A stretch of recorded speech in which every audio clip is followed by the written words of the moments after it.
after 24 hours of usage, this is the best way I could analogize the performance on this M1 Mac Mini compared to other Intel-based Macs and higher-end Windows machines. This M1 Mac Mini is like a Porsche 911 Turbo S, and higher-end Windows machines and Intel Macs are like a Dodge Challenger Hellcat. That Hellcat has that huge 6.2-liter V8 engine, while the Porsche only has a 3.8-liter six-cylinder. But the braking, the suspension, the tuning, the gearbox, everything around and supporting that 3.8 six-cylinder is just so much better than what you've got on the Dodge Charger or Challenger that it's overall just a much better car to drive. And so if this M1 Mac Mini is like a 911 Turbo S, the next generation could be like 918 Spider, McLaren P1. That's what we're dealing with here. What's up guys, Miles here with 9to5Mac, and today we're going to be doing an unboxing and top features of the brand new late 2020 M1 Mac Mini. This is an incredibly powerful machine at a really reasonable price, quite honestly. So let's dive in and talk about everything that's new and improved with this new Apple Silicon-based Mac Mini. As far as the unboxing experience we've got with the Mac Mini, it's pretty familiar. We've got the Mac Mini itself alongside the power cable, some Apple stickers, and some updated documentation on how to use the machine generally speaking. So no adapters, no HDMI, no Thunderbolt cables, a pretty bare bones setup as usual here. As far as the spec I went with personally, this is the 16GB 256 model. It's essentially the most powerful one I could get at the soonest time, because if I opted for more storage, I'd be waiting till like December to get my model. So this will have to do for now, but I'm likely gonna upgrade to the higher end model later on. So with this Mac Mini model, Apple decided to revert back to the silver color, and yeah, it's giving me some real nostalgia right now. I definitely want to get my hands on a space gray model for comparison, but besides the color, that's pretty much the only aesthetic difference between this Mac Mini and the Intel-based models. The general footprint of this Mac Mini compared to the Intel models is essentially the same, although I honestly would have assumed that they could make the Mac Mini a bit smaller when making the switch to their own silicon, but I think this size is perfectly fine, and I've never had any complaints about it. I also want to say that I think Apple probably went with the silver color for this entry-level model so that they could save the space gray color for an even higher end Mac Mini sometime down the line, but we'll just have to see. The I/O on the Mac Mini has arguably been the biggest point of controversy thus far, and that's because this time around you're only getting 2 Thunderbolt ports on the Mini as opposed to 4 on the Intel-based Mac Minis. And just to clear this up, while you are getting USB 4 this time around on the Mac Mini, the Thunderbolt aspect of it is still Thunderbolt 3. So for those of you wondering, you're not going to get those, albeit minor, benefits that come with getting Thunderbolt 4. But the silver lining here is that the Thunderbolt performance on this Mac Mini is essentially going to be just as good as it was on the Intel-based Mac Mini. And that's because, just like the Intel-based Mac Mini, this Mac Mini has 2 Thunderbolt controllers. So with this Mac, you're getting 2 Thunderbolt buses for 2 ports as opposed to 2 Thunderbolt buses for 4 ports on the Intel-based Mac Mini. And that really reflects in its performance. I was able to hook up 2 Thunderbolt 3 SSDs to the Mac Mini, in addition to already having the LG Ultrafine display and a Thunderbolt 3 dock connected. So I had one drive connected to the monitor and the other one connected to an extra port on my dock, and I was still able to get the full advertised speeds of these SSDs when doing Blackmagic disk speed tests. If I were to hook up 4 Thunderbolt 3 SSDs to an Intel-based Mac Mini, I wouldn't be getting the full performance of those Thunderbolt drives because the bandwidth is being split up between those 2 buses. So it's kind of an interesting thing, because Apple's technically gimping you with the I/O, but they're not at the same time. But like I said, I think the next Mac Mini model will be a true full-on replacement to the current Intel model, where I think we could see 4 Thunderbolt ports with perhaps 4 buses. That'd be something. But other than that, we've got 2 USB-A 3.0 ports, a headphone jack, a gigabit Ethernet port with no 10 gig option this time around, and an HDMI 2.0 port. And I can confirm that this Mac Mini can run 2 displays simultaneously. The USB-C ports can power up to one 6K display at 60 Hz, and the HDMI port can power up to one 4K display at 60 Hz. So I wouldn't be too worried about having 2 less Thunderbolt ports on this machine. If you're willing to get a dock or something like that, you're technically gonna get just about the same performance using Thunderbolt devices that you got on the Intel-based Mac Mini. I swapped this machine out on my desk with the $3,000 iMac that I bought earlier this year, and so far I haven't had too much trouble as far as I/O. I had to make a few adjustments, but I'd say you could easily fit this computer into a pro setup. Although this is something I definitely expected to have here, it's finally nice to get Wi-Fi 6 on the Mac Mini. The previous generation Intel Mac Mini only had Wi-Fi 5, and so sometimes when using that machine I struggled to get get a solid Wi-Fi connection to my 5G router at the other end of the office. But with this guy, I'm having no problems, and of course, with Wi-Fi 6, you're getting faster potential speeds, and overall Wi-Fi performance has been great. The Mac Mini still got a built-in speaker as well, and as you may know, the Mac Mini speaker is regarded by most as the pinnacle of audio hardware engineering. The iMac? Forget about it. The 16-inch MacBook Pro? Forget about it. The HomePod Mini? Forget about it. This Mac Mini speaker is all you need. Take a listen.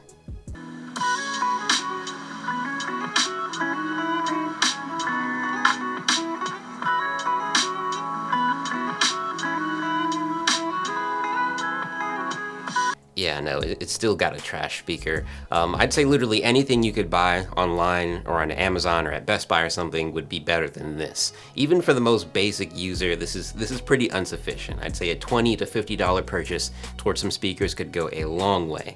And I'm honestly pretty disappointed that Apple didn't take advantage of the fact that they've got more room inside this chassis to make the speakers even a little bit better. But this is really a nitpick if anything, because nobody buys the Mac Mini with the internal speaker quality in mind. The Mac Mini is completely opposite to devices like the iMac as far as the overall approach. You're meant to have everything else as far as the audio, the display, the keyboard, and all the other peripherals. They're just giving you the brains, basically. I've had this Mini for just about a day now, and one of the biggest things I've noticed in comparison to the Intel Mini is just how quiet it is. And the Intel Mac Mini was already a pretty quiet machine when idle or doing light tasks, but even when this machine is under load, it's pretty much dead silent. And this just goes to show you how important CPU optimization is for making things like fan noise less of an issue, because if you told me that this was a fanless machine and I couldn't verify that, I would believe you. Yes, when running Geekbench benchmarks, it's quite apparent that this is the fastest Mac Mini ever made. 1,700 single core and 7,000 plus multi-core scores place this Mini among some of the most expensive and powerful Macs ever to be released by Apple. But even for real world usage, this is by far the fastest Mac I've ever used. App launches, boot up times, everything has just been cut in half as far as the time it takes to do things. And if you're interested in upgrading to one of these M1 Macs just for a speed increase alone, I'd say just go for it. It's literally that good. And coming from any Mac desktop, you should be really impressed with the snappiness of this machine. The M1's 8-core GPU is proving to be very capable as well, especially in comparison to the integrated graphics on the Intel-based Mac Minis. Apple claims you should be getting about 6 times the graphical performance compared to the integrated graphics and the Intel-based Mac Minis, and that sounds about right because we're pulling scores around 20,000 for the Metal benchmark, which pits this GPU against cards like the 5300M from AMD and the GTX 1060 from NVIDIA. The integrated graphics cards in the Intel-based Mac Minis pulled scores around 3,000 to 4,000 for the Metal benchmark, so this is clearly a lot better. And macOS still doesn't even come close to Windows as far as a gaming experience, but I'd say for gaming alone, this Mac Mini is going to be a heck of a lot better than the Mac Mini with Intel processors. Rosetta is what Apple's using in the M1 Macs to translate x86 applications for usability, and developers are already hard at work on making Apple Silicon compatible versions of their applications. But a lot of you may be wondering how x86 applications perform on this Mac Mini. Apple claims that in some cases x86 applications can run better on Rosetta than they do on their native hardware. And while I don't want to say that that isn't true, I'd say in my experience that x86 performance on Silicon apps is about the same, if not a little bit worse. Google recently pushed out an Apple Silicon compatible version of Chrome for the Mac, and that one works flawlessly, but the x86 version that I had to use before was terrible. I got constant crashes when doing very basic web browsing. When using applications from the Adobe suite like Photoshop, Lightroom, After Effects, things definitely did seem a bit off. I was running into bugs that I usually never would on the Intel-based Macs, as well as really slow load-up times. But this is literally the very beginning of this transition. We've still got a long way to go before all these applications are running perfectly smooth on Silicon, but I'd say if you have a very Adobe-heavy workflow, definitely stay away from M1 and Apple Silicon Macs for now. But for the most part, if you're using light applications like VLC and stuff like that, performance on Apple Silicon using Rosetta is going to be a-okay. When switching gears to Apple-made applications, that's where you're really going to see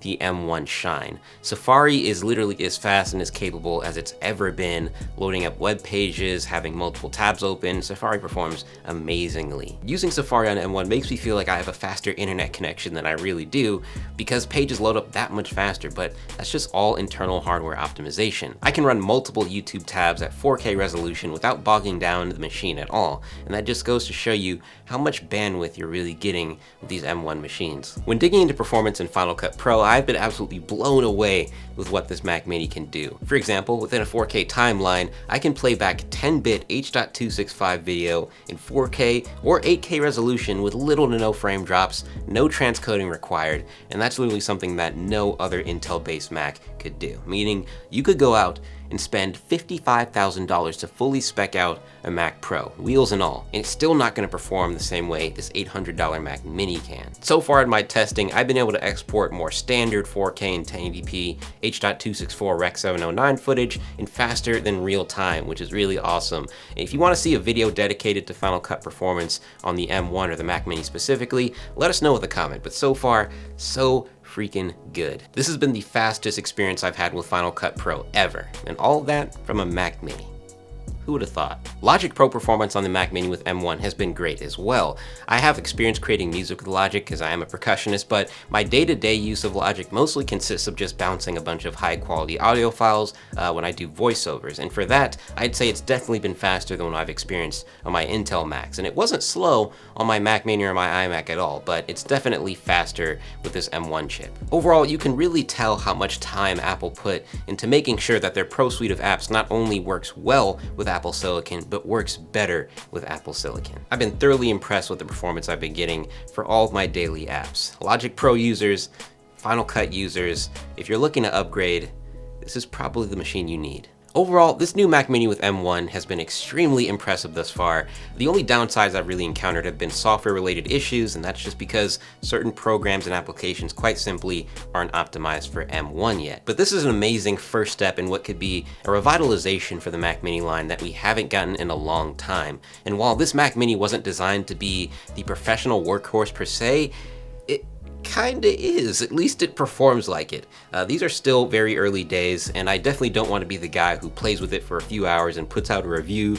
We still have a bunch more testing to do, but so far so good, and I think I'll be ready to sell my Intel iMac very soon. In fact, all of my Intel-based Macs very soon. Is this M1 Mac Mini a better option than the Intel-based Mac Mini?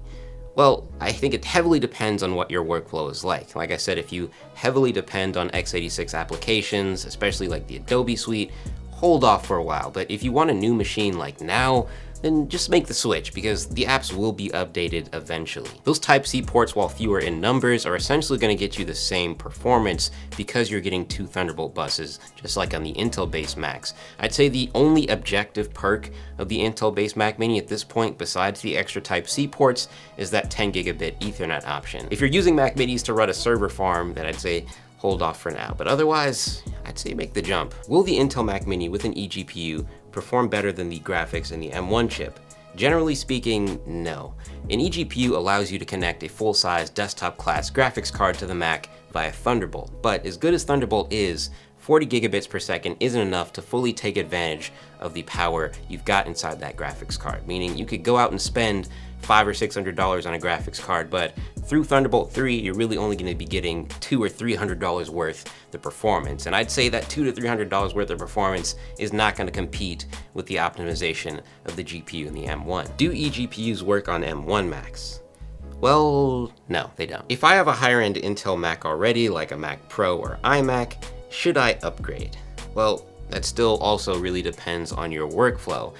If your workflow heavily relies on Apple-made applications, then I'd say the only reason not to upgrade would be to maintain whatever I/O you've got on your machine, or maybe if you've got a built-in display like the one on the iMac and you're not ready to give that up, that would be the only reason not to upgrade in my opinion. But these obviously aren't going to be the only silicon-based Macs, so if you just hold tight for another 6 to 8 months, maybe a little bit longer on the higher end side, you could end up getting the perfect replacement for whatever Intel Mac you've already got. But that's about it for this one. We still got a bunch more testing to do, but like I said, so far so good with these M1 Mac Minis. You guys know how much I love the Mac Mini model in particular, so I'm very happy with how this machine has been for me.